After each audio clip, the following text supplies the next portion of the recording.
సత్యపథం ఛానల్కి యూట్యూబ్ ఛానల్కి మీ అందరికీ స్వాగతం పలుకుతున్నాము.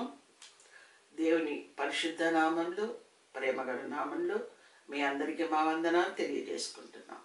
ఈరోజు మరొక మంచి సాక్షితో మీ ముందుకు రావడానికి దేవుడు మాకు ఎంతో సహాయం చేసి ఉన్నారు. ఇక్కడ మీ ముందు కనిపిస్తూ ఉన్నటువంటి వృద్ధురాలైన ఈ తల్లి పేరు శ్రీమతి పెదపాపమ్మ గారు. ఈవిడ నాకు పెద్దమ్మ గారు అవుతారు, అంటే మా తల్లి గారికి అక్కగారు. ఈవిడ వయసు సుమారుగా 98 సంవత్సరాలు పైగానే ఉంటుందని అనుకుంటున్నాం. ఈవిడ దేవుణ్ణి అంగీకరించడం అనేది చాలా అద్భుతంగా దేవుడు జరిగించారు. ఆవిడ ఎలా మార్పు చెందారు అని చెప్పుకునే ముందు ఆవిడ యొక్క కుటుంబ నేపథ్యాన్ని కానీ మనం చూస్తే, అసలు ఇటువంటి కుటుంబంలోకి యేసు ప్రభు ఏ విధంగా ఆయన ప్రేమను ఎలా ప్రవేశపెట్టాడు, ఎలా వీళ్ళని సంధించాడు అని తెలుసుకుంటే చాలా ఆశ్చర్యకరంగా ఉంటుంది. ఈవిడ మూడవ కుమారుడు. ఈమెకు మూడవ సంతానంగా ఒక కుమారుడు జన్మించినప్పుడు ఆ కుమారుడు పేరు చిరంజీవి. ఆ కుమారుడు నెలల బిడ్డగా ఉన్నప్పుడు ఆ కుమారుడు జన్మించడమే కొంత వ్యాధిగ్రస్తుడిగా రకరకాలైనటువంటి వ్యాధులతో సఫర్ అవుతూ ఉన్నట్టుగా ఆమె చెప్తున్నారు. ఇక్కడ మీరు అడగచ్చు, ఆమె సాక్ష్యం మీరెందుకు చెప్తున్నారు అన్న అనుమానం వీక్షకులకి రావచ్చు. ఆవిడికి చెముడ అండి, పూర్తిగా వినబడవు. మనం ఏమైనా చెప్పాలన్నా అది సైగలతోనే జరుగుతుంది. అది కూడా ఆమెకి 4వసారి ప్రసవం జరిగిన తర్వాత ఒక జ్వరం రావడం, తర్వాత క్రమక్రమంగా వినికిడి కోల్పోవడం జరిగింది. అందుకని ఇప్పుడు ఆమె తరపున సాక్ష్యం అనేది నేనే చెప్పవలసి వచ్చింది. ఆమెని చిన్నప్పటి నుంచి నేను ఎరుగుదును కాబట్టి, వాళ్ళ జీవితంలో సంబంధించిన విషయాలు కూడా నాకు తెలుసును కాబట్టి నేనే చెప్తున్నాను. ఆమెను మామూలుగా మనం ఎవరైనా కూర్చొని పలకరిస్తే మాట్లాడతారు, కానీ ఇప్పుడు ఇలాంటి ప్రశ్నలు వేస్తూ ఆమె సమాధానం చెప్పడం అనేది కొంచెం కష్టమైన విషయం అన్నమాట. సరే, మళ్ళీ ఈమెకి మూడవ కుమారుడు జన్మించినప్పుడు, అంటే మూడవ సంతానంగా కుమారుడు జన్మించినప్పుడు అతను వ్యాధిగ్రస్తుడిగా ఉండడం వల్ల వీళ్ళ ఊరికి, అంటే వీళ్ళ ఊరు ఎక్కడ ఉంటుందంటే చిత్తూరుకి దగ్గరలో మాపాక్షి అనే ఒక ఊరు ఉంటుంది. ఆ మాపాక్షికి ఒక 4-5 కిలోమీటర్ల దూరంలో శేషాచలపురం అనే విలేజ్ ఉంటుంది. ఆ విలేజ్లో పెద్దమ్మ గారు జన్మించడం జరిగింది. తర్వాత అక్కడే ఆమె ఉండడం కూడా జరిగింది. భర్తతో పిల్లలతో అక్కడే ఆమె నివసించడం కూడా జరిగింది. వీరి కుటుంబ నేపథ్యాన్ని ఒక్కసారి మనం పరిశీలించి తర్వాత వారి అబ్బాయి, ఆమెకు జన్మించిన కుమారుడు విషయానికి వద్దాం మనము. ఈమె కుటుంబ నేపథ్యం అంటే పుట్టింటి వారి నేపథ్యం ఎలా ఉంటుందంటే, ఆ శేషాచలపురం యొక్క పరిస్థితులు, అక్కడ అది యూనికాస్ట్ విలేజ్, మొత్తము రెడ్లే ఉంటారు ఆ విలేజ్లో.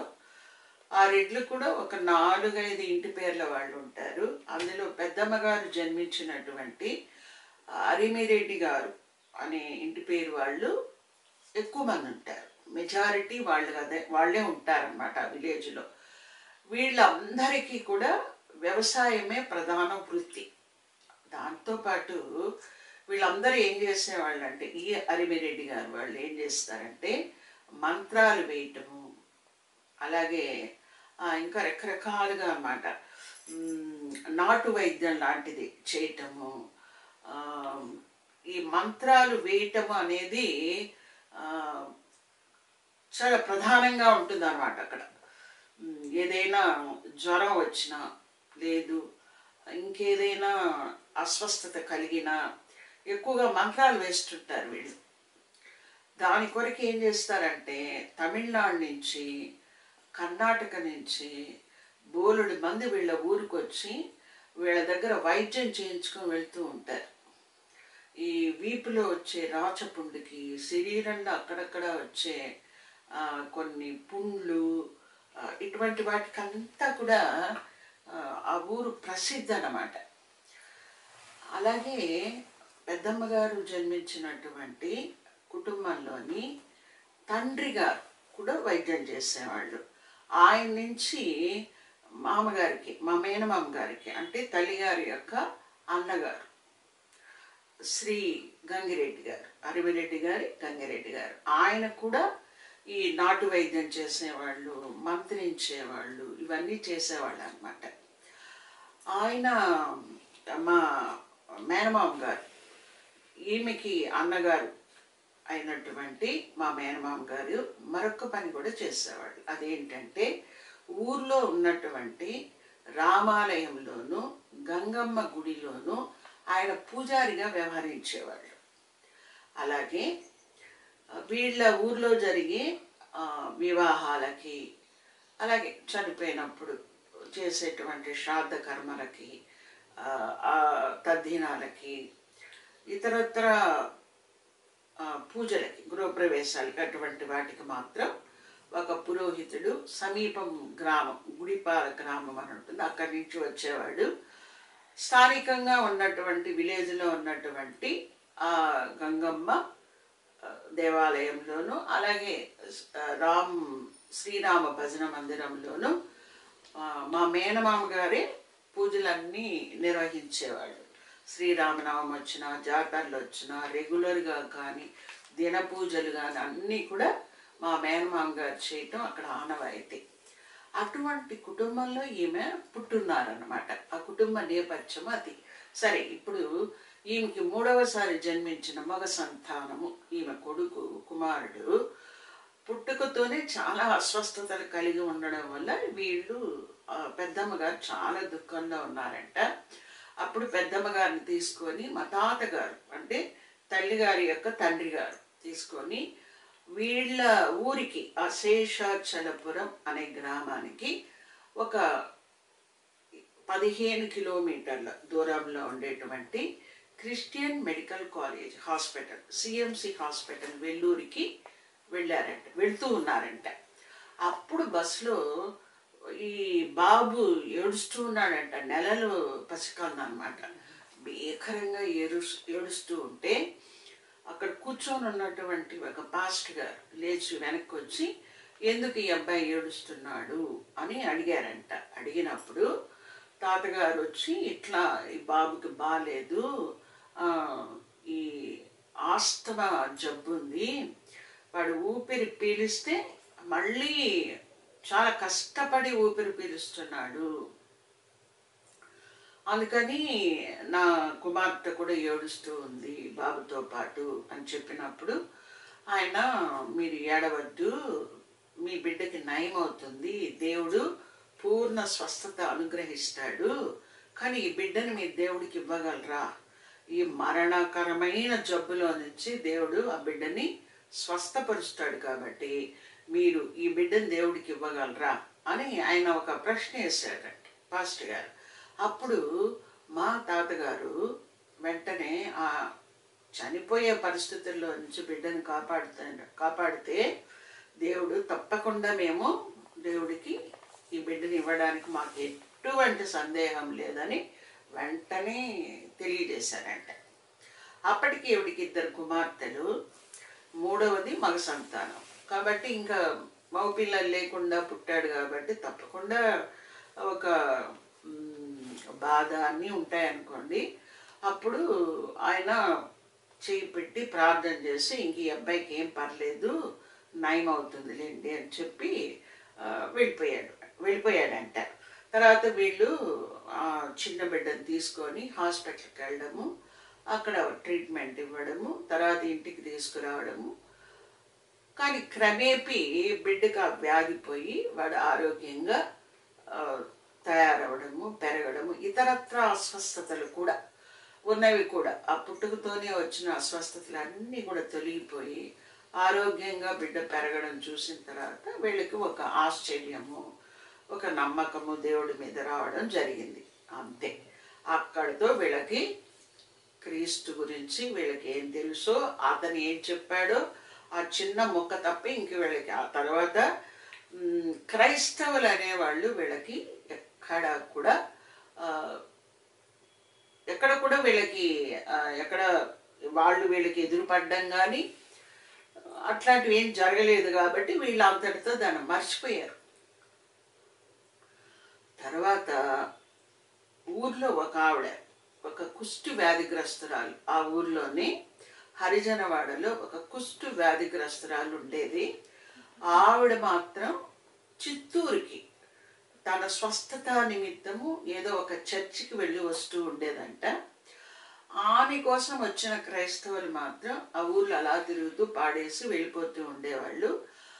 ఆ హరిజన వాడికి వచ్చేవాళ్ళు కాబట్టి ఆ క్రైస్తవులు ఎవరు కూడా వీళ్ళని సంధించడం జరిగేది కాదు. వీళ్ళు కూడా వాళ్ళతో మాట్లాడటం, వాళ్ళని ఇళ్ళకి రానివ్వడం అనేది జరిగేది కాదు. అంటే ఈ బాబుకు దొరికిన స్వస్థత తర్వాత వీళ్ళకి క్రైస్తవులతో ఎటువంటి సంబంధాలు బాంధవ్యాలు లేవు. వీళ్ళకి కూడా ఎవరు క్రైస్తవులు అనేవాళ్ళు వీళ్ళని సంధించలేదు. వీళ్ళకి ఇంకేమీ తెలియదు. అక్కడతో అది ఆగిపోయేది. కాకపోతే యేసు మీద వీళ్ళకి కాస్త భక్తి అనేది ఉండిపోయింది. ఆ ఇన్సిడెంట్ సంఘటన జరగడం వల్ల పెద్దమ్మ గారికి యేసు ప్రభు మీద భక్తి అనేది ఏర్పడింది. తర్వాత ఈవిడ ఎలా యేసు ప్రభువుని సంధించారంటే, నేను ఆమె యొక్క చెల్లెల కుమార్తెనైనటువంటి నేను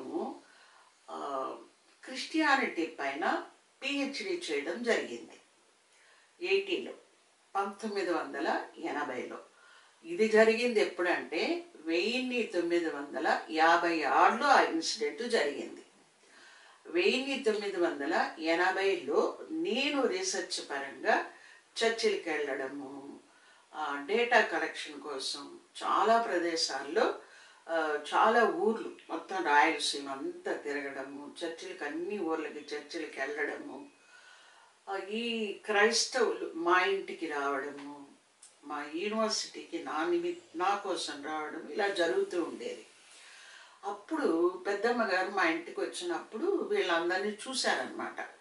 చూసి నాతో అన్నారు, ఇట్లా చిరంజీవి అంటే 3వ సంతానమైన కుమారుడి విషయంలో జరిగిన విషయాన్ని నాకు చెప్పినారు.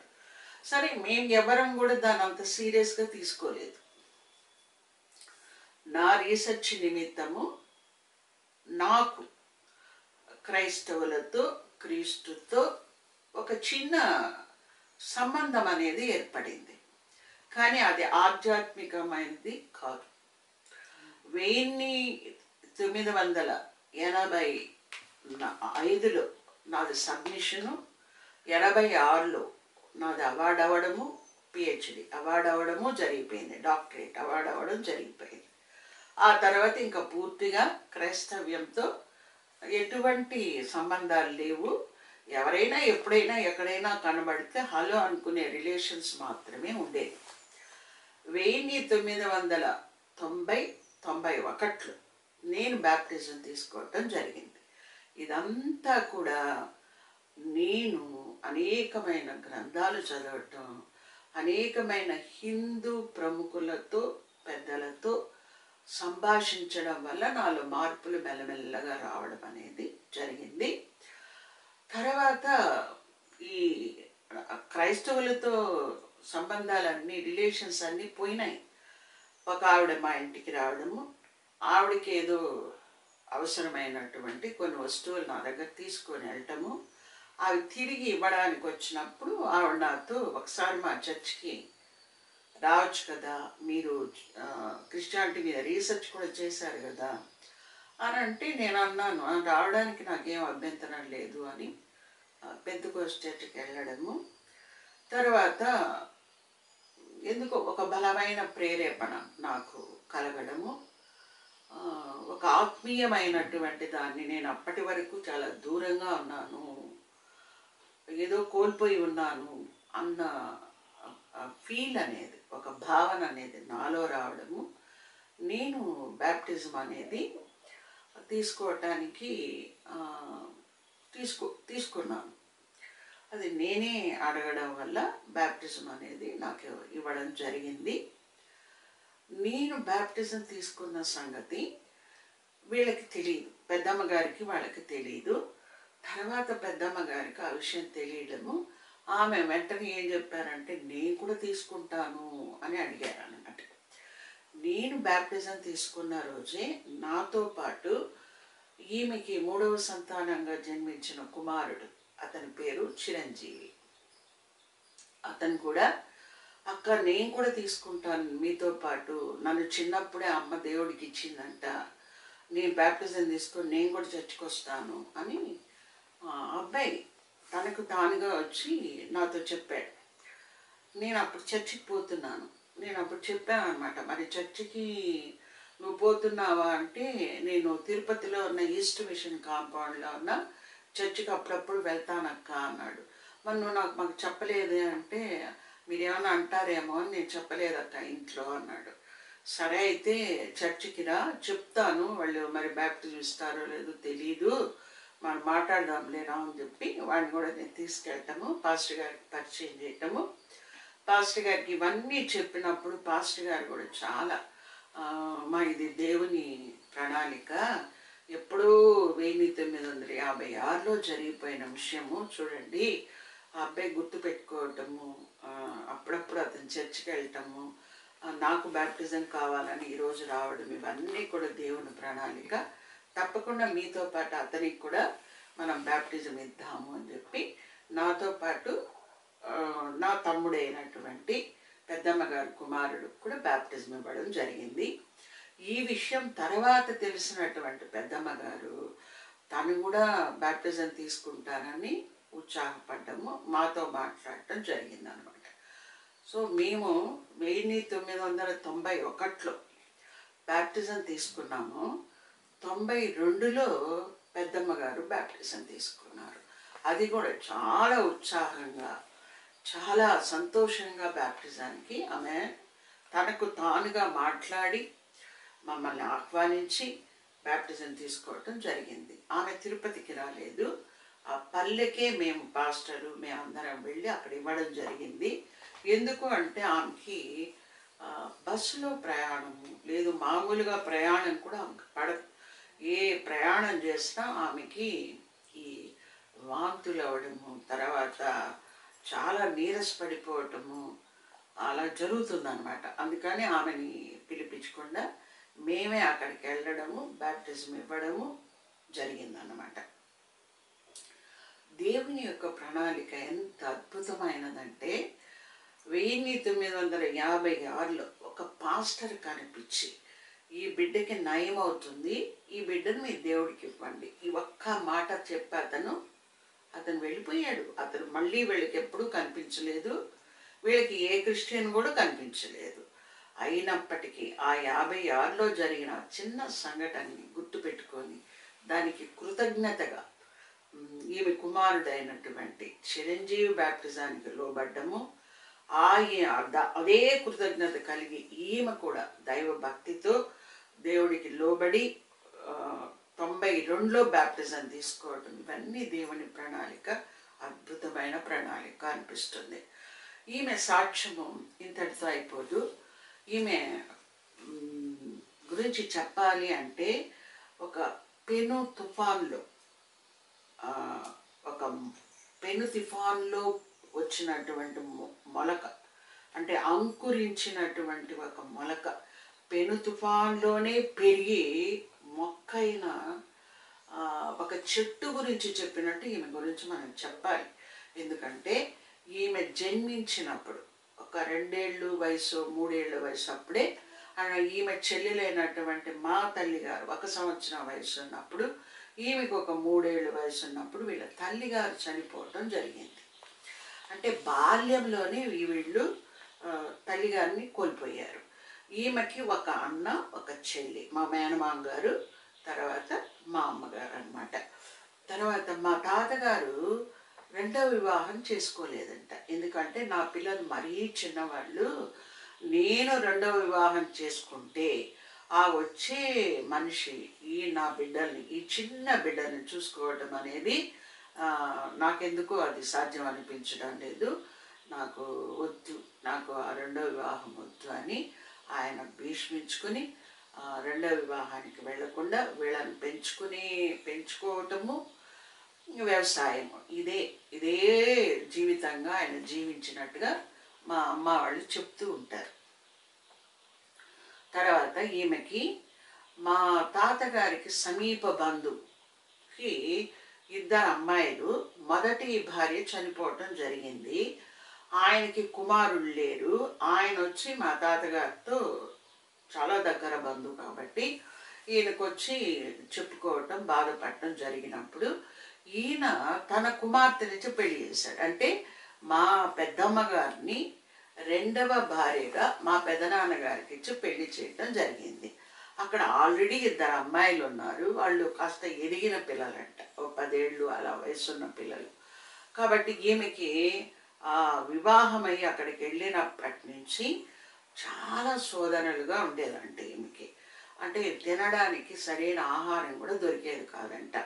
అదంతా తెలిసిన తర్వాత ఈమెకి మొదటిసారి ప్రసవం అయినప్పుడు తాతగారి ఇంటికి తీసుకొని వచ్చి ఇంకా అలాగే ఉంచుకొని, ఇంకా అల్లుడిని, వాళ్ళ పిల్లల్ని అందరినీ కూడా ఊరికి తీసుకొని వచ్చి తన ఇంటి దగ్గరే ఉంచుకోవటం అనేది తాతగారు చేసినారంట.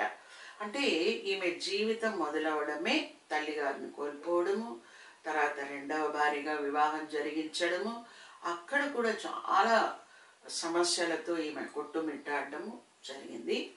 తర్వాత ఈమెకి పుట్టి 4 పిల్లలు పుట్టారు. కానీ రెండవ సంతానము, 4వ సంతానము పుట్టిన కొన్ని నెలలకి చనిపోవటం కూడా జరిగింది. సో ఈమెకు వచ్చి పెద్ద కుమార్తె, మూడవ సంతానమైన కుమారుడు మాత్రమే ఉండినారు. ఇటీవల ఒక 10 ఏళ్ల క్రితము ఆ 3వ సంతానంగా పుట్టిన కుమారుడు కూడా చనిపోవడం జరిగింది. అలాగే మా తల్లిగారు, అంటే మా పెద్దమ్మ గారి చెల్లెలైనటువంటి మా తల్లిగారు కూడా చనిపోయినారు. 2007లో మా తల్లిగారు చనిపోవటం జరిగింది. అంతకుముందు 1900 నాకు తెలిసి 2000 లోపలే మా మామయ్య గారు, మా మేనమామ గారు, అంటే తల్లిగారి యొక్క అన్నగారు కూడా చనిపోవటం జరిగింది. ఇవన్నీ ఎందుకు చెప్తున్నానంటే తన కళ్ళ ముందర ఫస్ట్ తన తల్లి ఊహ తెలియని వయసులో, తర్వాత తన రెండవ సంతానాన్ని, మూడవ సంతానాన్ని కూడా పోగొట్టుకుంది. తర్వాత మా మామయ్య గారు, అంటే వాళ్ళ భర్త గారు కూడా చనిపోయారు. భర్త గారి తర్వాత మా మేనమామ గారు చనిపోయారు. తర్వాత మా అమ్మగారు చనిపోయారు. తర్వాత ఆమె 3వ సంతానమైన కుమారుడు కూడా చనిపోయినాడు. ఎంతమంది చనిపోయినా ఆమె ఎప్పుడూ కూడా యేసు ప్రభువుని నిందించినట్టు కానీ, ఎందుకు దేవుడు ఇలా చేశాడన్న మాట కానీ, ఒక చిన్న మాట కానీ, ఒక చిన్న నిందాపూర్వకమైన మాట కానీ, ఒక ఎత్తి పొడుపుగా ఒక మాట కానీ, దేవుడు సహాయం చేయలేదు అన్న మాట కానీ నేను వినలేదండి. అది ఆశ్చర్యం అనిపిస్తుంది నాకు. అసలు ఇలాంటి వ్యక్తులు ఉండడం అనేది కూడా మనం అరుదుగా చూస్తాం. ఎన్ని కష్టాల్లో ఉన్నప్పటికీ కూడా ఆమె ఎప్పుడూ కూడా ఈ రోజు వరకు టిల్ టుడే ఆమె దేవుణ్ణి నిందించడము, ఏడవడము నేను చూడలేదు. అందుకని నేనేమంటానంటే గాలివానలోనే పుట్టి గాలివానలోనే పెరిగిన ఒక చెట్టులాగా ఈమె నిలిచిపోయిందని నేను అనుకుంటాను. తర్వాత ఆమెకి ఎంత విశ్వాసం అంటే ఎవరైనా చుట్టుపక్కల వాళ్ళు కావచ్చు, బంధువులు కావచ్చు, మామూలు ఏదైనా ఈటబుల్స్ అంటే ఏదైనా పదార్థాలు తీసుకొచ్చి ఆమెకి ఇవ్వబోయినా ఆమె వెంటనే చెప్తారన్నమాట, మేము ఇదంతా తీసుకోకూడదు, మేము దేవుణ్ణి నమ్ముకున్నాము, ఇదంతా తప్పు తీసుకోకూడదు అంటారు. వాళ్ళు చెప్తారనమాట, అయ్యో ఇది మేము నట్టింట పెట్టింది, నైవేద్యంగా పెట్టింది కాదు, ఇది మేము నీకోసమే కొనుక్కొచ్చాము, తీసుకో అని ఆమెకి చెప్తే అప్పుడు ఆమె ముట్టుకుంటారు దాన్ని. ఎంత వైరాగ్యం అంటే ఆమెకి అక్షరం ముక్క రాదు. అప్పుడు ఏది విన్నారో ఇప్పుడు మనం చెప్పేది కూడా ఆమెకి ఏం తెలియదు, అసలు ఏం వినిపించదు. ఆమెకి హియరింగ్ ఎయిడ్ పెట్టే స్టేజ్ కూడా దాటిపోయింది అన్నమాట. కాబట్టి నాకేం వినిపించే పరిస్థితి లేదు. కానీ ఎంత వైరాగ్యంగా ఉంటారంటే ఎప్పుడూ తెలుసుకున్నటువంటి ఆ మాటల మీద స్టికానై ఎంత దృఢంగా ఎంత పట్టుదలతో వైరాగ్యమైన విశ్వాసాన్ని కలిగి ఉంటారు. ఆమె కుమారుడు చనిపోయినప్పుడు కూడా ఆమె ఏడవలేదు. కుమారుడు మరణం అనేది అదొక పెద్ద అద్భుతం అండి. అది చెప్పి తల్లిగారికి సాక్ష్యాన్ని ముగిస్తాను. కుమారుడికి బ్రెయిన్లో ఒక నర్వ్ వార్చడం అనేది జరిగింది. డాక్టర్ గారు వాళ్ళు ఏం చెప్పారంటే ఇది నర్వ్ బాగా ఉబ్బింది, ఇది ఎక్కడో ఒకరికి థౌజండ్స్లో ఒకళ్ళకి అట్లా వస్తూ ఉంటుంది, ఇలా అయిన వాళ్ళు ఎన్నేళ్ళు జీవించడము జరగచ్చు, లేదా ఇలా గట్టిగా మూలిగినప్పుడు ఏదైనా ఒక సందర్భంలో ఆ మూలిగినప్పుడు తుమ్మినప్పుడు కూడా చనిపోవచ్చు అని చెప్పడం జరిగింది. తర్వాత అతన్ని మా తమ్ముడిని పెద్దమ్మ గారి కుమారుడు చిరంజీవిని స్విమ్స్ హాస్పిటల్లో జాయిన్ చేయటం జరిగింది. అక్కడ ట్రీట్మెంట్లో ఉన్నప్పుడే ట్రీట్మెంట్కి తీసుకెళ్ళక ముందే ఇంటి దగ్గరే అతను కోమాలోకి వెళ్ళిపోయాడు. తర్వాత వెంటనే అది కోమా అని మనకు తెలియదు కదా, వెంటనే స్విమ్స్కి తీసుకెళ్ళి జాయిన్ చేయటం జరిగింది. ఇంకా అతను కోలుకోవటం జరగలేదు.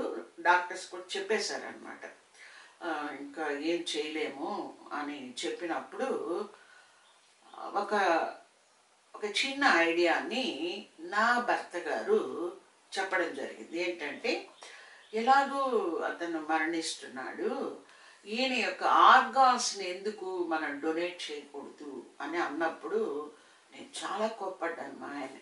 ఎందుకంటే ఆమె అసలు ఉన్న పరిస్థితి ఏంటి, అటువంటి తల్లి దగ్గరికి వెళ్ళి నీ కుమారుడు ఆర్గాన్స్ డొనేట్ చేద్దామని అడగచ్చా, తప్పు కదా అని గట్టిగా చాలా పోట్లాడాను మా ఆయనతో. మా ఆయన అన్నాడు, నేను చెప్పాను తర్వాత మీ ఇష్టం అని తను ఊరుకోవడం జరిగింది. కానీ పెద్దమ్మ గారికి ఆ విషయాన్ని చెప్పినప్పుడు పెద్దమ్మ గారి కుమార్తె పారిజాతమ్మ అనుంది, ఆమె చెప్పినప్పుడు పెద్దమ్మ గారి మనవడు అంటే ఆ పెద్ద కుమార్తె కుమారుడు రేణు ప్రసాద్ రెడ్డి వాళ్ళిద్దరు వెళ్ళి ఇలా అంటున్నారు అని చెప్పిన వెంటనే షీ అక్సెప్టెడ్ అండి. అసలు నిజంగా ఆమె ఒక అద్భుతమైన వ్యక్తి అనుకుంటానండి నేను. ఆ పరిస్థితుల్లో వయసైన స్థితిలో అబ్బాయి చనిపోయి 10 ఏళ్ళు అయింటుంది. ఈ 10 ఏళ్లకు ముందు ఆ కొడుకు చనిపోయాడు, ఎదిగిన కుమారుడు చనిపోయాడు. ఆమె పరిస్థితి ఎలా ఉందంటే ఇంకా ఒక్క కుమార్తె తప్ప ఎవ్వరు లేరు. అటువంటి ఒక భయంకరమైన దుఃఖకరమైనటువంటి ఏమాత్రం తట్టుకోలేనటువంటి పరిస్థితిలో ఆమె వెంటనే షీ అక్సెప్టెడ్. ఓకే ఇద్దాం, అది మంచిదే కదా, చేద్దాం అన్నారండి.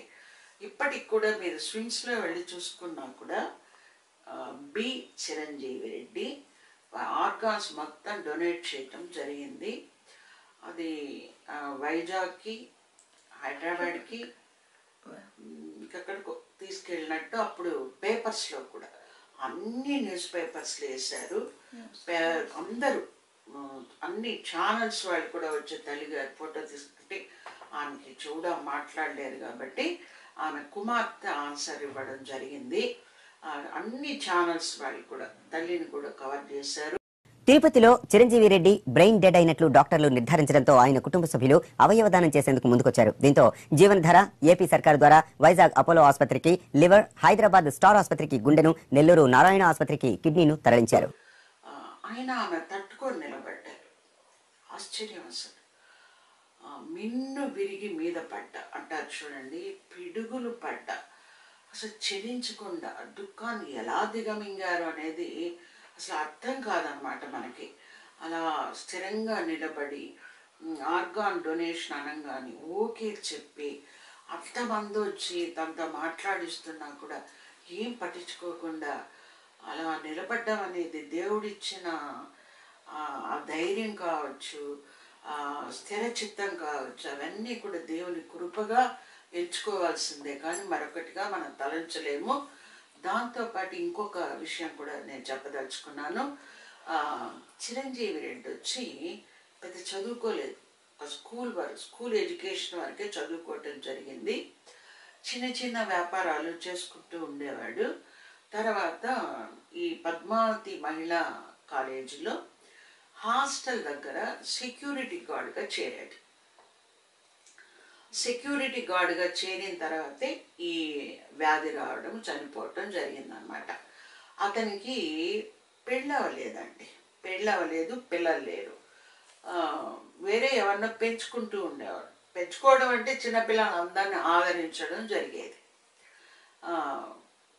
చాలా ఒక మంచి రిలేషన్ బిడ్డలతో అంతా కలిగి, అక్కడ హాస్టల్లో ఉన్న పిల్లలతో అందరితో కూడా ఒక మంచి రిలేషన్తో ఆ బిడ్డలకి ఎవరికైనా ఏదైనా లేదు అంటే వాళ్ళకి కొనిపెట్టడం.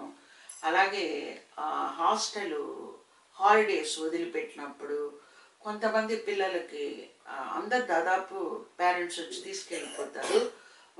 ఒకళ్ళు ఇద్దరు మిగిలిపోతే ఈ అబ్బాయి మా తమ్ముడు పెద్దమ్మ గారి కుమారుడు తీసుకెళ్ళి వాళ్ళని ఇళ్లల్లో వదిలిపెట్టి రావటం.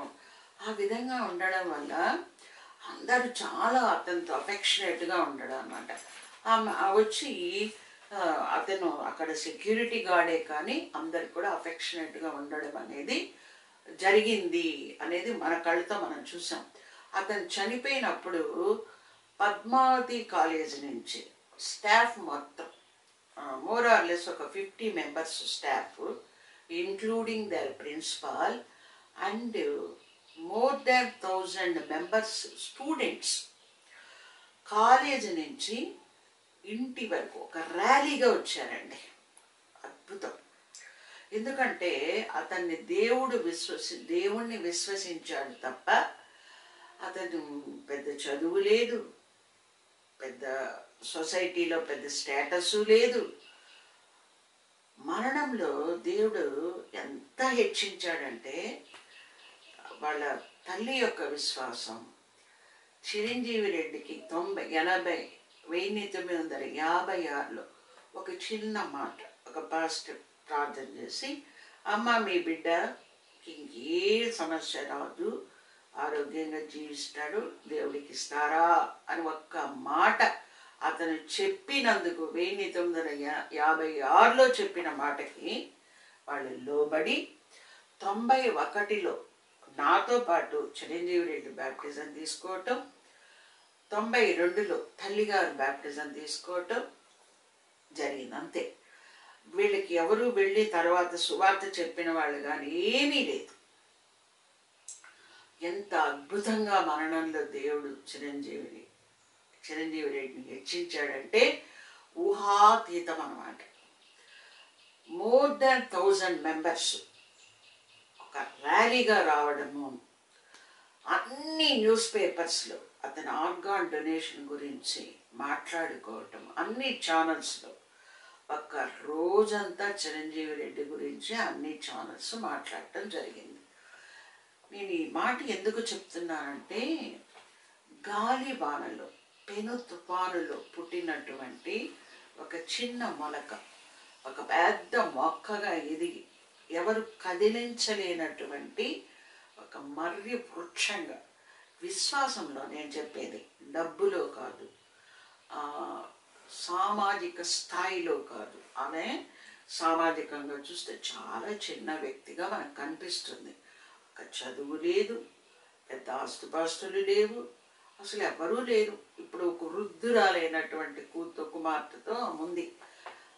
ప్రాపంచికంగా లౌకికంగా చూస్తే ఆమె ఏ రకంగానూ ఎన్నిక కలిగిన వ్యక్తి కాదు. కానీ దేవుని దృష్టిలో ఎంత గొప్పగా ఉందంటే మనం ఊహించడానికి మన శక్తి చాలదు. ఆమె తల్లిగారు చనిపోయారు.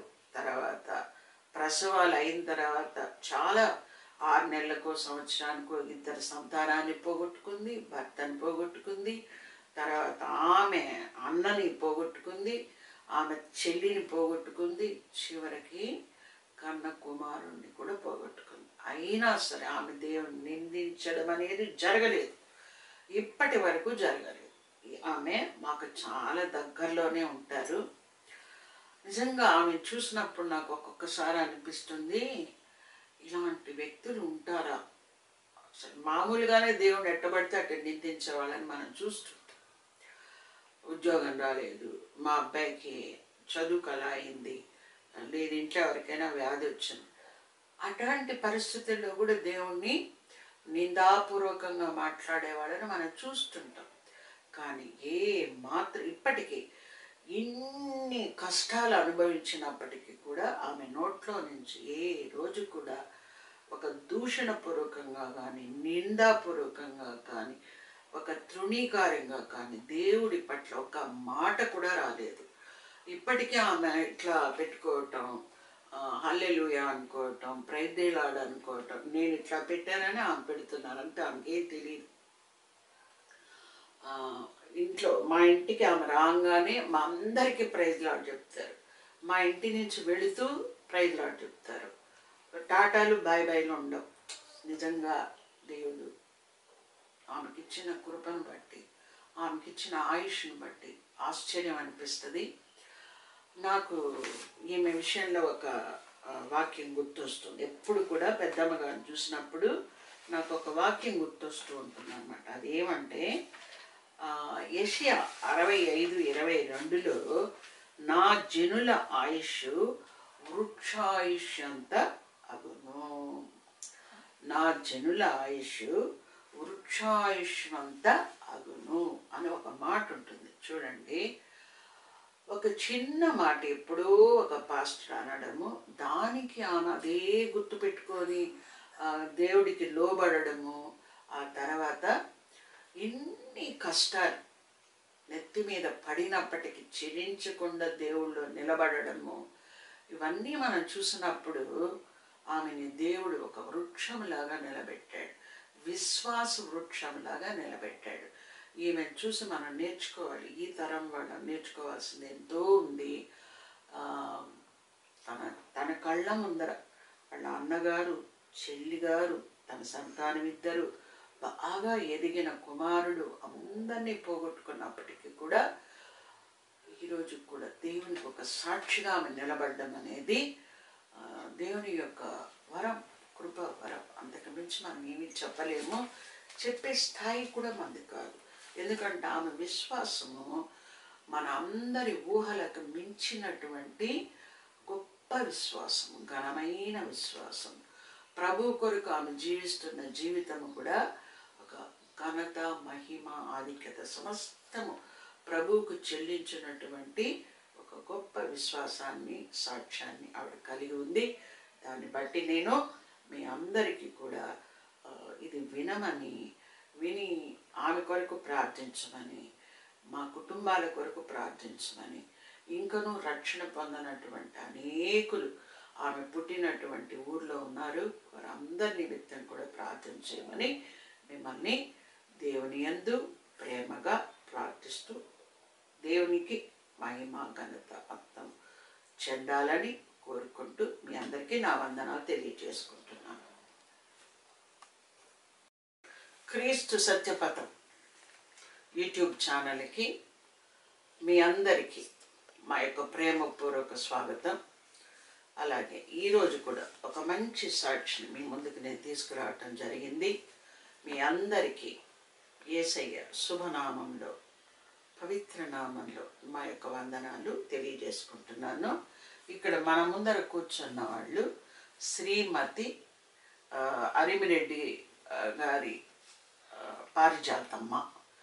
నేను ఇంతకుముందు ఎపిసోడ్లో మీకు ఒక పెద్ద తల్లిని నేను మీకు పరిచయం చేయటం జరిగింది. ఆ తల్లి పెదపాపమ్మ గారి కుమార్తె ఈమెనమాట. ఈమె అరిమిరెడ్డి గారి పారిజాతమ్మ.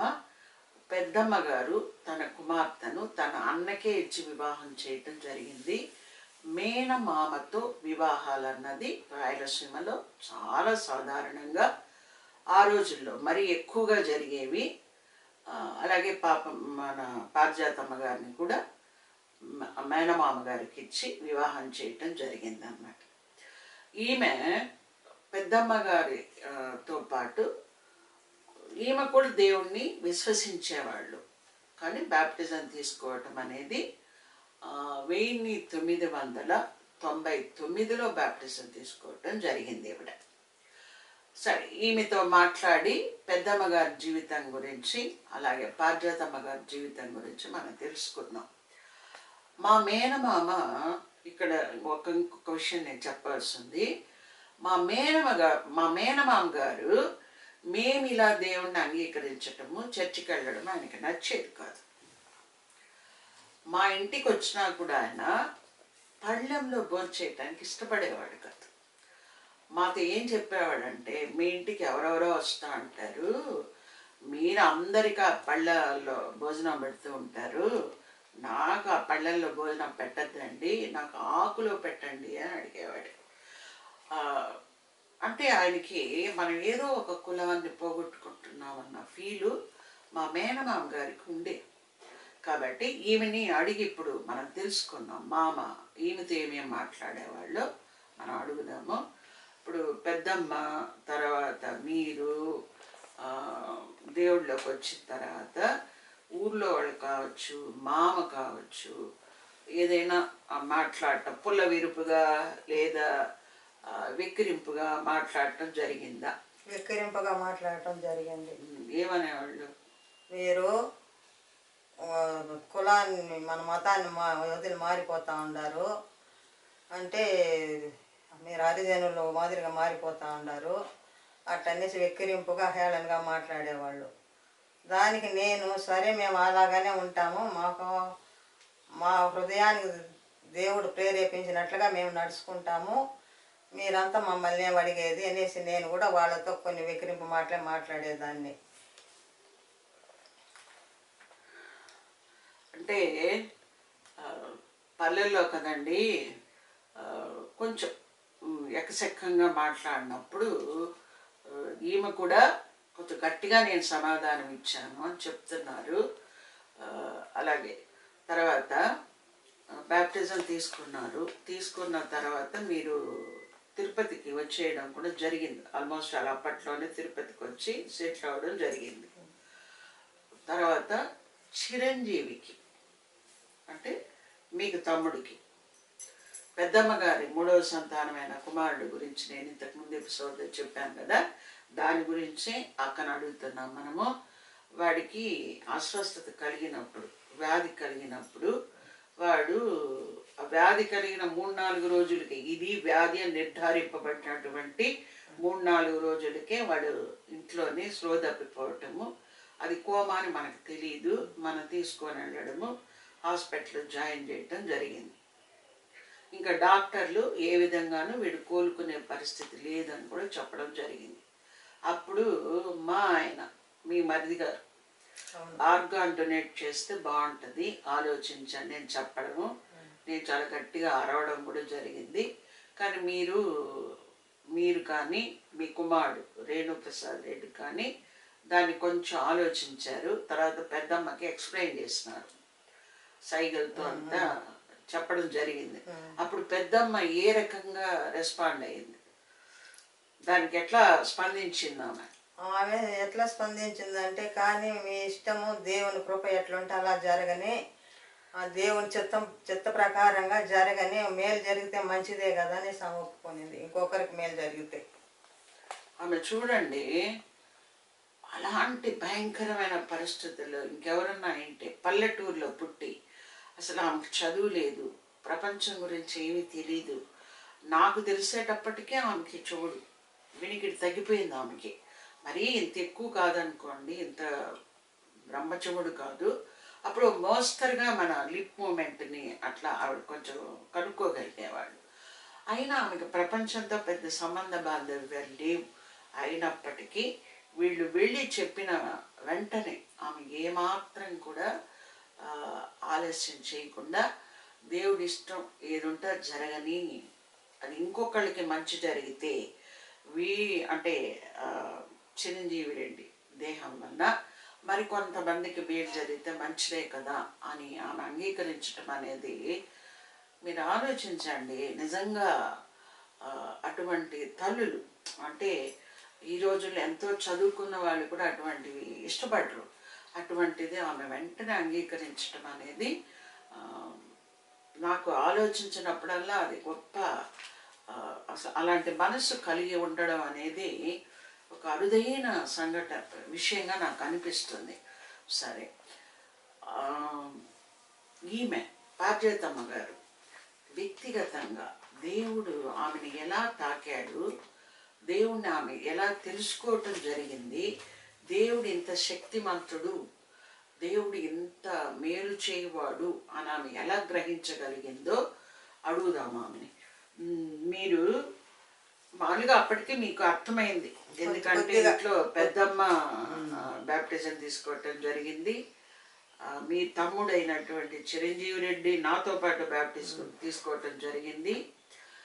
నేను కూడా అప్పటికి దేవుని సంపూర్ణంగా స్వీకరించటం జరిగింది. మీరు మా దగ్గరికి వస్తూ పోతూ ఉండేవాళ్ళు కాబట్టి మీకు దేవుడు పరిచయం అయితే ఉంది. దేవుడి గురించి మీకు తెలుసు, అంతో ఎంతో తెలుసు. కానీ మీరు ఎప్పుడు చర్చికి రావడం అది చేసేవాళ్ళు కాదు. పైగా ఎవరైనా ఇంటికి వచ్చిన వాళ్ళు అడిగితే మీరేం చెప్పేవాళ్ళు అంటే, నాకు తెలిసినంత వరకు నేను ఇంట్లో దీపం పెట్టాలి, అది చేయకపోతే కష్టము, పైగా మా మామ అంటే వాళ్ళ భర్త ఒప్పుకోడు, ఇలాంటివి చెప్తూ ఉండేవాళ్ళు ఆవిడ. ఇదంతా దాటడానికి ఏ సంఘటన మీ జీవితంలో జరిగింది? నాకు గొంతులో పెద్దగా ఇబ్బందిగా ఉండేది, ఎండిపోయినట్లుగా పిడకలాగా అనిపించేది, ముల్లాలుగా గుచ్చుకున్నట్టుగా అనిపించేది. అట్లా 2-3 సంవత్సరాలు బాధపడినాను. చిత్తూరులో డాక్టర్ దగ్గరికి వచ్చి డాక్టర్ పేరు గుర్తుందా? జయచంద్రారెడ్డి అనే డాక్టర్ దగ్గరికి వచ్చి చూపిస్తే ఆయన ఆపరేషన్ చేయాలమ్మా అన్నాడు. ఆపరేషన్ చేయాలంటే అప్పుడు మనకు ఆపరేషన్ చేయించుకునే స్తోమత లేదు కాబట్టి గమ్మన అట్లే ఉంటే ఆ దరిదాపులోనే మా చిన్నమ్మ అంటే మా తల్లిగారు చిన్నమ్మ ఊరికి వచ్చింది.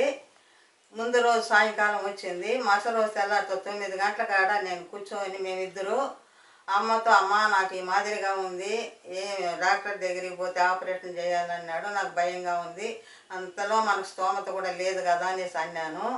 అప్పుడు మా అమ్మ ఏం చెప్పిందంటే, నేను మా అమ్మ అని అంటాను, నేను చిన్నమ్మ అట్లా అనడం నాకు కుదరదు, మా అమ్మ దగ్గరనే పెరిగిన దాన్ని నేను, ఆమె నన్ను బాగా సాకింది కాబట్టి మా అమ్మ అని అంటాను.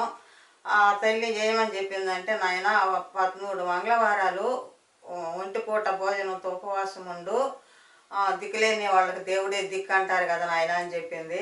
అంటే యేసు ప్రభువుని గురించి సరే అని చెప్పేసి నేను, అమ్మ 13 మంగళవారాలు కాదు, నాకు ఓపిక ఉన్నంత వరకు ఉంటాను, ఓపిక నశించినప్పట్లో దేవుని చిత్తమే అమ్మ అని చెప్పి, నాకెంత కాలం ఉపవాసం చేయగలిగినంత కాలం నేను ఉపవాసం ఉంటాను అని అన్నారంట. అంతే, తెల్లారితో 9 గంటలకల్లా మాట అమ్మ చెప్పడము నేను చెప్పడము. సాయంకాలం 4 గంటలకంతా నా గొంతు మామూలు స్థితికి వచ్చేసింది. కాబట్టి అప్పుడు చాలా గొప్పగా నమ్మినాను నేను. అంతకుముందు ఆ ప్రాబ్లాన్ని గురించి హిందూ దేవుళ్ళకి చాలా దేవుళ్ళకి మొక్కున్నాను, కానీ ఆ మొక్కులు చెల్లించినాను కానీ నా ప్రాబ్లం పోలేదు. ఈ ఊరిక దేవుడికి నేనేమి ఇస్తానని చెప్పలేదు, నేనేమి ఇట్లుంటానని చెప్పలేదు, ఏమి చెప్పకపోయినా నా దేవుడు ఆ మాటతోనే నాకు ఎంతో స్వస్థత ఇచ్చినాడు. ఇట్లా ఎన్నో ఇబ్బందులు ఎన్నో బాధల నుంచి మమ్మల్ని తప్పించి దేవుడు మమ్మల్ని కాపాడినాడు. కాబట్టి ఏ దేవుడు లేడు, నిజమైన దేవుడు ప్రభు ఒక్కడే నేసి నా మనస్ఫూర్తిగా నమ్ముకొని ఇక్కడికి వచ్చిన 1 నెలలోనే బాప్తిస్మం తీసుకున్నాను. అది ప్రభువుకు మించిన దేవుడే లేడు. ఆ ప్రభువుని నిందించే జీవితాలు కూడా జీవితాలే కావు. ఆయన నమ్మితే ఎంతో గొప్ప ఆదరణ దొరుకుతుంది ఆయన నుంచి. మనం మంచిగా జీవించి ఇక్కడ జీవితం ఎట్టన్నామండి, మన లాస్ట్ జీవితంలో ఆయన మనల్ని ఎంతో గొప్పగా ఆదరించి ఆయన హక్కుని చేర్చుకుంటాడని నా నమ్మకం. అంటే మా కుటుంబంలో కూడా మాకు మా నాన్నమ్మ ఉండేది, మా తాత ఉండేవాడు, మా నాన్న ఉండేవాడు, వీళ్ళందరూ కూడా మాకు ఒక గొప్ప అలవాటు ఉండేదన్నమాట. అది ఏం అలవాటు అంటే, ఏదైనా వ్యాధి కలిగినప్పుడు తిరుత్తడికి మొక్కుకుంటారు వీళ్ళు. నాకు అది బాగా గుర్తుంది. అమ్మ వాళ్ళు వీళ్ళందరూ కలిసి కావిడి ఎత్తుతారు. ఎన్నిసార్లు ఎత్తినారమ్మా కావిడి మీద? ఒక 5-6 సంవత్సరాలు ఎత్తినాము. 5-6 సంవత్సరాల్లో 4 సంవత్సరాలు 3 సంవత్సరాలు చిరంజీవి బదులు నేను ఎత్తినాను, అంతకుముందు వాడు ఎత్తినాడు. అంతలో మళ్ళీ చిరంజీవి ఇట్ట మారినాడు కాబట్టి అది మానేసినాం. అంటే వీళ్ళు ఊర్లో వచ్చి ఊరందరు కావిళ్ళు ఎత్తుతుంటారనమాట. అది వీళ్ళు కూడా ఎత్తేవాళ్ళు. మాకు తిరుత్తణి సుబ్రహ్మణ్య స్వామి కులదేవుడు అని మా నాన్న వాళ్ళు మా అమ్మ వాళ్ళు చెప్పేవాళ్ళు అనమాట. మా కుటుంబాల్లో ఎవరికైనా వ్యాధి కలిగితే తిరుత్తంలో ఉన్నటువంటి దేవుడికి మొక్కుకొని వీళ్ళు ఏం చేస్తారంటే, ఒకవేళ ఆ వ్యాధి కాలుకు సంబంధించింది అనుకోండి ఒక కాలు బొమ్మ, చెయ్యికి సంబంధించింది అనుకోండి ఒక చెయ్యి బొమ్మ, తలకు సంబంధించింది అనుకోండి స్వస్థత కలిగితే ఒక తల బొమ్మ, అట్లా గుళ్ళో హుండీలో వేయడం అనేది అలవాటు అనమాట. మా ఇళ్ళల్లో కూడా అదొక అలవాటు. అట్లాగే శరీరంలో ఎక్కడైనా బాయిల్స్ గడ్డల్లాగా వస్తే ఆ గడ్డంత కర్పూరం అని చెప్పి కొని అంత కర్పూరాన్ని తీసి అక్కడ సమర్పిస్తారు. ఇది మాకు అలవాటు. ఆ అలవాటులో అప్పుడు ఏం జరిగింది అనేది చెప్పినారు, అంతే, ఇంకేం కాదు. నేను అట్లా మొక్కుకోవడం జరిగింది, మొక్కులు కూడా తీర్చాను. అయినప్పటికీ కూడా అప్పుడు నాకు స్వస్థత దొరకలేదు అని చెప్తున్నారు, అంతే. ఇది మాకొచ్చి మా ఇంట్లో మా నాన్నగారు, మా నానమ్మ, మా తాతయ్య వాళ్ళు ఉన్నప్పటి నుంచి కూడా అలా మొక్కుకోవటము, ఆ కొండకి వెళ్ళటం అనేది అలవాటు అన్నమాట. అదే ఆమె కూడా చెప్పింది. తర్వాత చిరంజీవికి అసలు యాక్చువల్గా వాడు పెద్ద చదువుకోలేదు, అంటే స్కూల్ వరకు చదువుకున్నాడు. తర్వాత చిన్న చిన్న వ్యాపారాలు చేస్తూ వచ్చినాడు. చాలా వ్యాపారాలు చేశాడు, ఏది కలిసి రాలేదు. సో అన్ని విధాలుగా వాడు కష్టపడుతూనే వచ్చినాడు. పెళ్ళి కూడా జరగలేదు వాడికి.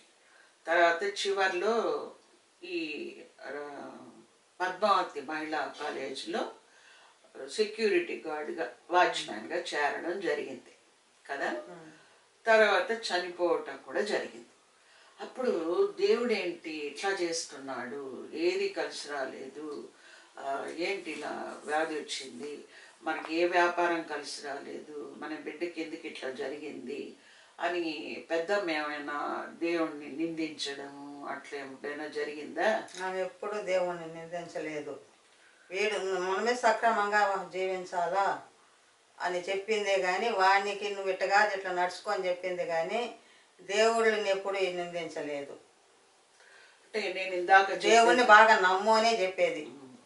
అంటే ఆమెకి నిజంగా ఒక తత్వ చింతన అదంతా ఏం లేదు ఆమెకి, ఏ వేదాంతం ఆమెకు తెలియదు.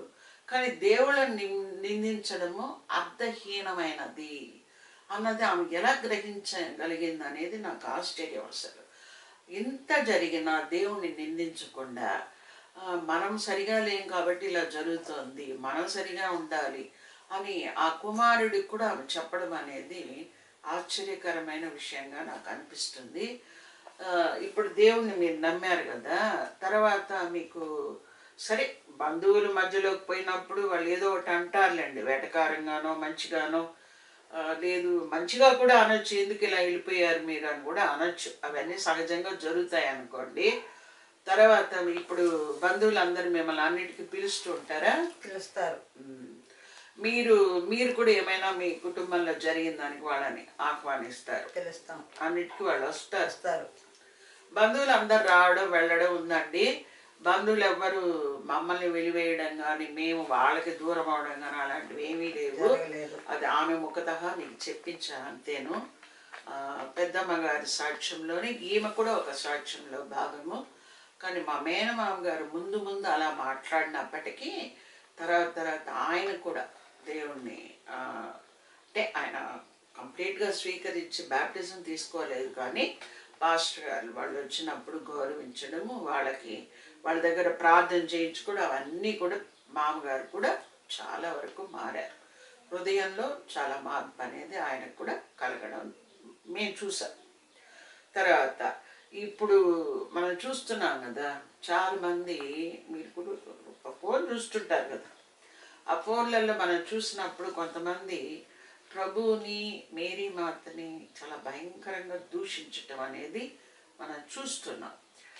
అటువంటి వాళ్ళ గురించి మీరేమనుకుంటున్నారు? అటువంటి వాళ్ళంటే వాళ్ళకి మీరు ఏం చెప్పదలుచుకున్నారు?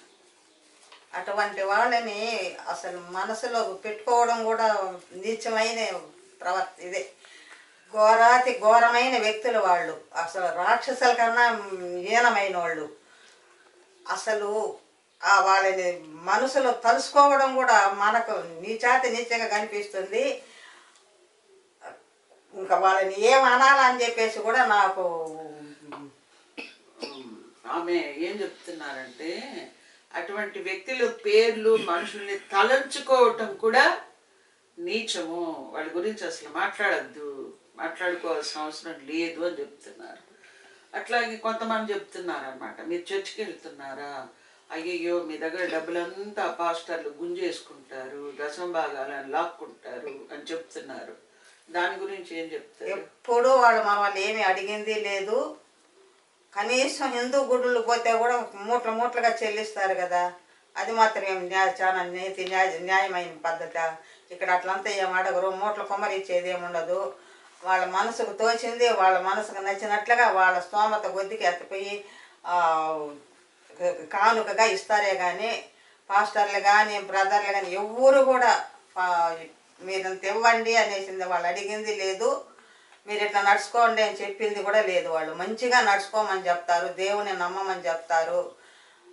అంతేగాని సత్యంలో బ్రతకమంటారే కానీ నీచంగా బ్రతకమని చెప్పరు. కానీ వాళ్ళు ఎప్పుడు డిమాండ్ చేసింది లేదు, మేమేమి ఇచ్చింది కూడా లేదు. మా స్తోమత కొద్దికి మాకు కలిగింది. ₹1 ఇచ్చినా కానీ వాళ్ళు ఏమనరు. రూపాయి చేతిలో పెట్టినా కానీ మన గొప్ప ప్రార్థన చేస్తారు మన తల మీద చేతులు పెట్టి. అంటే ఇలా నడుచుకోని మాకు చెప్పలేదు అంటే ఏ ఉద్దేశాలు అంటే, మా మేనమామ గారు జీవించి ఉన్నప్పుడు ఈమె బొట్టు పెట్టుకోవటము, తాళి వేసుకోవటం అన్నీ చేసేవాళ్ళు. అప్పుడు వాళ్ళు చెప్పేవాళ్ళు అనమాట, అమ్మ మీ భర్త గారు రక్షణ పొందలేదు కాబట్టి మీరు గబుక్కని ఇవన్నీ తీసేయద్దు, తీసేసి కుటుంబంలో కలతలు తీసుకొని అంటే సమాధానం లేని పరిస్థితికి మీరు వెళ్ళొద్దు, కుటుంబంలో సమాధానాన్ని అనుసరించి జీవించండి అని చెప్పాడు. అందుకని ఆవిడ ఆ మాట చెప్పడం జరిగింది. నాకు తెలిసినంత వరకు దశమ భాగం అనేది కంపల్సరీ. దశమ భాగం అక్కడ పెట్టి చర్చికి రా అనే చర్చిలు నాకు తెలిసినంత వరకు లేవండి. వీళ్ళు కొంతమంది వాళ్ళని మతోన్మాదులు అనొచ్చు, రిలీజియస్ ఎక్స్ట్రీమిస్టులు అన్నారు వాళ్ళని. వాళ్ళు మాట్లాడే మాటలు వచ్చి 100% అబద్ధమేనండి. ప్రతి ఇంటికి వచ్చి పెన్షన్లో దశమ భాగం తీసుకుంటున్నారు. అలాగే చిక్కు వెంట్రుకలు అమ్మేవాళ్ళు అంటే చాలా బీద స్థితిలో ఉన్న వాళ్ళ దగ్గరికి వెళ్ళి దశమ భాగాలు ఓడబెరుక్కుంటున్నారు. ఇవన్నీ వాళ్ళు ఎందుకు మాట్లాడుతున్నారో నాకు తెలియదు కానీ అవన్నీ అబద్ధాలు. ఇంకా మనము హిందూ టెంపుల్స్కి వెళ్ళినప్పుడు కొన్ని ఉత్సవాల్లో మనం పాల్గొనాలి అంటే, ఇప్పుడు కళ్యాణోత్సవంలో పాల్గొనాలి అనుకోండి, తప్పనిసరిగా మనము వాళ్ళు నిర్ణయించినటువంటి ఇంత అనే ఆ రుసుముని చెల్లిస్తే తప్ప ఆ కళ్యాణోత్సవంలో పాల్గొనడం జరగదు. అట్లాగే కొన్ని దర్శనాలకు కూడా మనము తప్పనిసరిగా ఇంత అని చెల్లించి ఆ దర్శనానికి వెళ్ళాల్సి వస్తుంది. ఇవేవి తప్పు కావండి, ఎందుకంటే ఆ దేవస్థానాలు నడపడానికి అవసరమైనటువంటి వాటిని ఆ గుడి ఆర్గనైజేషన్ అనేది చర్చించుకొని నిర్ణయించుకుంటుంది. అది కూడా ఏం తప్పు కాదు, ఎందుకంటే వాళ్ళకి ఏం చెయ్యాలి, ఏం జరగాలి, ఆ దేవాలయాలు ఎలా కాపాడుకోవాలి, ఎలా నిర్వహించాలి అనేది వాళ్ళకి తెలుస్తుంది, మనకు ఎలా తెలుస్తుంది, అది మనకు అనవసరం. కానీ ఈ వ్యక్తులు వీధి వీధికి ఊరికి వెళ్ళి పాస్టర్లు ఇలా చేస్తున్నారు, చర్చిలు అలా చేస్తున్నాయని చెప్పినప్పుడు కంపేర్ చేసి చెప్పాల్సిన అవసరం వస్తుంది. కాబట్టి చెప్పడమే కానీ మనకు మనకేం సంబంధాలు లేవు. అలాగే చర్చిల్లో కూడా ఇక్కడ ప్రత్యేక ఉత్సవాలు ఉండవు, ప్రత్యేక దర్శనాలు ఉండవు, ప్రత్యేక టికెట్లు ఉండవు. అలాగే ఒక వివాహాన్ని జరిపినా, ఒక శ్రాద్ధ కర్మని జరిపినా పాస్టర్ గారు ముందుగానే ఒక పేపర్ రాసి ఇవి కావాలి అని రాసి ఇవ్వడము జరగదు. అతనికి ఇంత నిర్ణయించి నాకు 5,000 ఇవ్వాలి, 10,000 ఇవ్వాలి, 15,000 ఇవ్వాలి అన్న డిమాండ్లు ఉండవు. ఎవరికి వివాహం చేస్తున్నారో ఆ కుటుంబం వాళ్ళ సంతోషం కొద్దీ కానుక సమర్పించుకోవడమే. అలాగే ఏ కుటుంబాల్లోనైనా ఇతరత్ర చిన్నదో పెద్దదో సెలబ్రేషన్స్ జరిగినప్పుడు ఆ కుటుంబ స్తోమతను బట్టి ఇవ్వడమే తప్ప ఇంత అని నిర్ణయించే వాళ్ళు ఉండరు, ఇంత అని చెల్లించే వాళ్ళు అస్సలు ఉండరు. ఒకవేళ ఇలా మీకు ఎవరైనా వచ్చి చర్చిలు మనీని దోచుకుంటున్నాయి అలా చెప్తే వాళ్ళు చెప్తున్నది 100% అబద్ధమని, వాళ్ళు సైతాను యొక్క మూర్తీభవించిన రూపాలని మీరు గ్రహించండి. ఇంతటితో మా యొక్క సాక్ష్యాన్ని మేము ముగించుకుంటున్నాము. ఇంకను ఇతరత్ర విషయాలు ఏమైనా ఉన్నప్పుడు మరొకసారి కలుసుకోవటానికి మనం దేవుడు మాకు అవకాశం ఇస్తే మరొకసారి మీతో మేము కలుసుకుంటాము. మీరు పెద్దమ్మ గారి కొరకు, పెద్దమ్మ గారి కుమార్తె పార్జాతమ్మ గారి కొరకు, వారి కుమారుడు రేణుప్రసాద్ రెడ్డి గారి కోసం ప్రార్థించండి. ఆ అబ్బాయి కూడా రక్షణ పొందుకోవాలని మీరందరూ కూడా ప్రార్థించమని మరొక్కసారి దేవుని యొక్క కృపగల నామంలో, పరిశుద్ధ నామంలో మీ అందరికీ మా వందనాలు తెలియజేస్తాను. ఈ ఛానల్లో చూసే వాళ్ళందరికీ కూడా నా వందనాలు, నమస్కారాలు. మీరందరూ మా అందరి కుటుంబాల కోసం ప్రార్థన చేయమని కోరుతున్నాను. స్తోత్రం.